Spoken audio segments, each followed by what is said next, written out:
প্রিয় দর্শক, ইতিমধ্যে আপনারা জানেন AFC Asia cup football tournament নভেম্বরের 18 তারিখ বাংলাদেশ বনাম ইন্ডিয়ার ভিতর একটি ম্যাচ রয়েছে ঢাকা ন্যাশনাল ফুটবল স্টেডিয়ামে।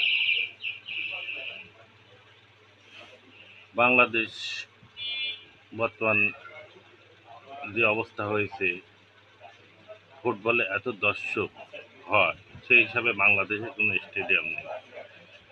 25-30 হাজার দর্শক ধারণ স্টেডিয়ামে মানুষ খেলা দেখতে গিয়ে টিকিটের সমস্যা হয়।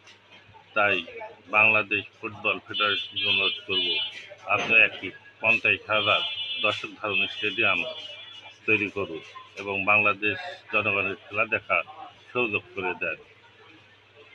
খোদা হাফেজ।